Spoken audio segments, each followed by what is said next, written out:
Hej, jag kommer från Sverige och det är jätteroligt att ni är intresserade av mitt land. Ja, det är bra. PBI per cápita en Suecia. Para el primer trimestre del 2019 empezó con un 0,1% y para el último trimestre del 2019 acabó con menos 0,3%. Esto quiere decir que ha habido altibajos, pero no tan relativamente grandes. Al contrario del 2020, que empezó en el primer trimestre con 0,3% y para el segundo trimestre tuvo un bajón de menos 7,09%. Todo esto por el tema de la pandemia. El PBI nominal para el primer trimestre del 2019 empezó con un 0,2% y para el último trimestre del 2019 acabó con un 0,1%, empezando así el primer trimestre del 2020 con un 0,2%, pero para el segundo trimestre del 2020 tuvo un bajón de menos 8,3% debido a la pandemia. La población económicamente activa de Suecia para el año 2019 son de 5.500.000, que para el año 2020 bajó a 5.470.000. La tasa de desempleo en el segundo trimestre en 2020 es del 91%, mientras que en el 2019, en el cuarto trimestre, es solo 6,3%. Ahora, la tasa de actividad en el año 2019 tiene una media de 5,120 millones de personas, y la tasa de actividad en el 2020 tiene una media de 5,49 millones, mientras que la tasa de inflación en diciembre de 2019 es de 0,39, mientras que en el 2020 la tasa es de 0,6. En cuanto a las políticas económicas, Suecia, según las estimaciones de sus autoridades, las políticas económicas fiscales que fueron anunciadas e implementadas para este 2020 se incluyen las inyecciones de capital, el apoyo a la liquidez y las garantías ascienden de 566.000 a 854.000 millones de coronas suecas. Dentro de las políticas económicas fiscales voy a tocar dos puntos. El primer punto es el aumento de transferencias a agencias relevantes para hacer frente al brote del coronavirus y sus repercusiones, el pago temporal de licencias por enfermedad. Esto incluye a los comerciantes individuales, también los préstamos a pymes, más la financiación para los medios de comunicación, los sectores culturales y deportivos y para la educación y la formación. Como segundo punto están las garantías crediticias para las aerolíneas suecas, la ampliación del marco de garantía crediticia de la Agencia de Crédito a la Exportación y las garantías crediticias estatales para préstamos a las empresas.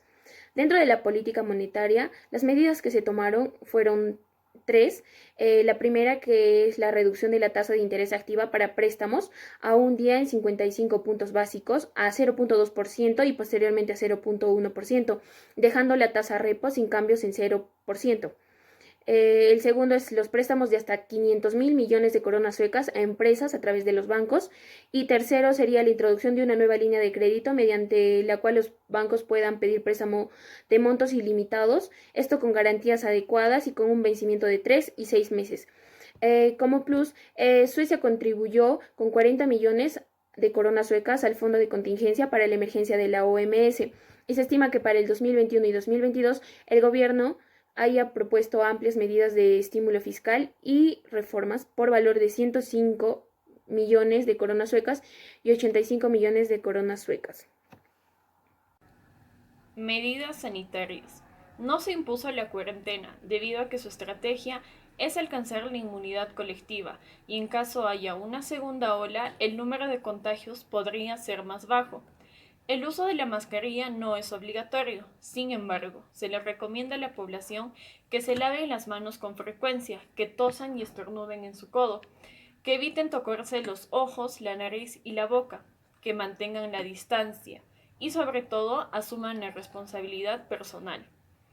Que los mayores de 70 años limiten su contacto físico, debido a que son los más vulnerables, quedándose en casa y evitando los viajes dentro del país. Que se hagan las pruebas COVID si tienen algún síntoma. Que también en Suecia hay un aforo limitado en lugares públicos como centros comerciales, museos, gimnasios, eventos deportivos, conciertos, etc. Que eviten el transporte público. Y por último, las universidades no están permitidas debido al aumento en casos. Pero a pesar de ello, las autoridades dicen que no se impondrá la cuarentena, solo que tomarán nuevas medidas más fuertes e impositivas.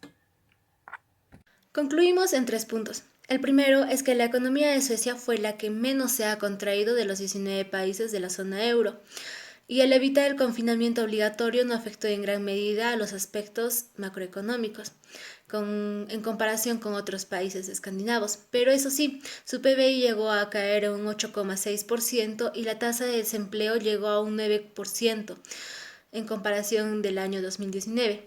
Entre otros aspectos es que la tasa de mortalidad de las personas vulnerables aumentó debido al descuido en ese sector por parte del gobierno.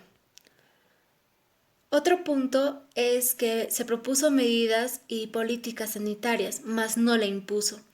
Su sistema de salud no llegó a colapsar, pero las muertes y contagios llegaron a aumentar más de lo previsto.